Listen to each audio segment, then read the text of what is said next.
Queen is grieving the death of her loyal dog Vulcan, who passed away a few weeks ago at Windsor Castle, where the Queen has been staying during the COVID-19 pandemic.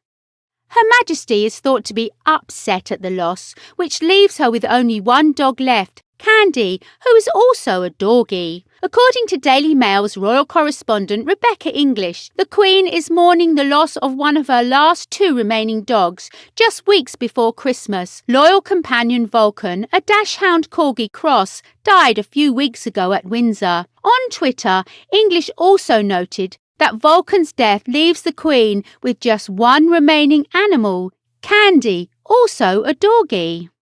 A palace insider told The Sun, "Clearly the loss of a loved pet is upsetting. Anyone who has owned a dog knows how sad it is to lose them." The 94-year-old monarch is a renowned dog lover, having owned a total of 30 corgis in her lifetime. She has always looked after her own dogs as much as possible and has a way with them that few have ever mastered.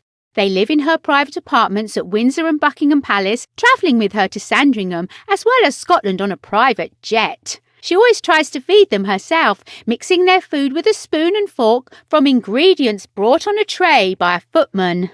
And even now she still likes to walk them herself.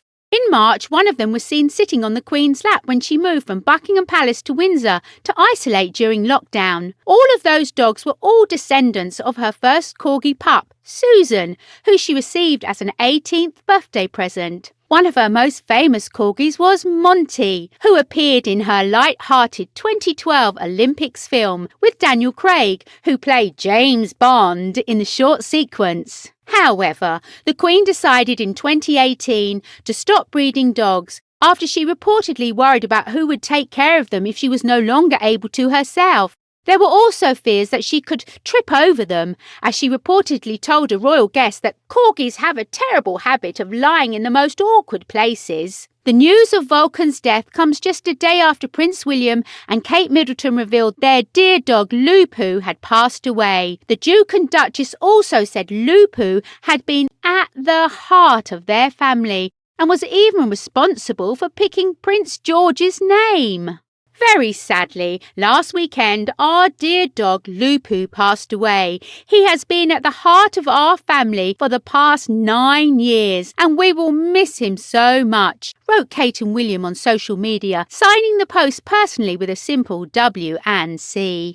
The deaths of the family's beloved dogs will no doubt make the festive season even tougher, as COVID restrictions throw the royal traditional Christmas Day plans into chaos. Earlier this week, the Queen and Prince Philip confirmed that they will not form a bubble with any other family members. The couple traditionally spend the festive season with close family at Sandringham in Norfolk, but this year they will forego the festivities and remain at Windsor Castle, where they have been isolating with a bubble of staff since October. It is understood the Queen and the Duke of Edinburgh will not take advantage of the relaxed COVID restrictions to form a Christmas bubble with other households. It means the couple face spending Christmas Day without any of their 4 children for the first time since 1949, when the then Princess Elizabeth left a 1-year-old Charles in the UK so she could be with Prince Philip in Malta. The Queen won't attend a church service on Christmas Day in order to prevent crowds gathering, but is expected to worship privately in Windsor Castle's private chapel. A Buckingham Palace spokeswoman said, having considered all the appropriate advice, the Queen and the Duke of Edinburgh have decided that this year they will spend Christmas quietly in Windsor.